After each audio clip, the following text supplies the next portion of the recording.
எதிர்கட்சி காலத்தில் கூட கொரோனா நோய் தாக்கம் வந்தபோது உயிருக்கு பயந்து அனைவரும் பூட்டிய வீட்டுக்குள் இருந்தார்கள்.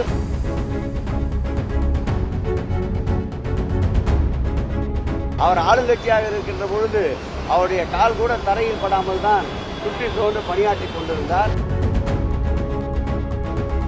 அவர் வெள்ள நிவாரண பணிகளை பற்றி கூறுவதற்கு எந்த அருகதையும் இல்லை.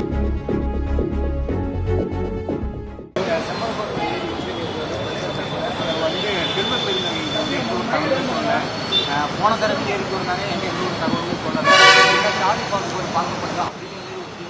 நிறைய வளர்ச்சியை நோக்கி சென்று கொண்டிருக்கின்றோம். மக்களை இந்த பெருமழை வெள்ளத்திலிருந்து காப்பாற்றுவதற்காக முன்னெச்சரிக்கை நடவடிக்கைகளை மேற்கொண்டு வருகின்றோம். ஆகவே இது போன்ற சிறிய சிறிய சம்பவங்கள் பேசி தீர்க்கப்படும்.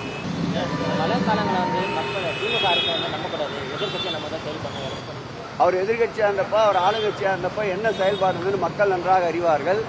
அவர் ஆளுங்கட்சியாக இருக்கின்ற பொழுது அவருடைய கால் கூட தரையில் படாமல் தான் சுற்றி சோர்ந்து பணியாற்றி கொண்டிருந்தார்.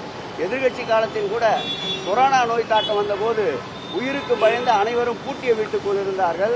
எங்களுடைய முதலமைச்சர் அன்றைக்கு எதிர்கட்சி தலைவர் ஒருவர் தான் உயிரை துச்சம் என மதித்து மக்கள் களத்தில் நின்று கொரோனாவை வென்று காட்டியவர். அவர் வெள்ள நிவாரண பணிகளை பற்றி கூறுவதற்கு எந்த அருகதையும் இல்லை. தூய்மை அப்படிங்கிறது ரொம்ப குறைவா இருக்கு. எப்பொழுதுமே இந்த வெயில் காலத்திலே ரொம்ப கடுமையான சூழல் இருக்கு. இப்போ மழை காலத்துல ரொம்ப மோசமா இருக்கு.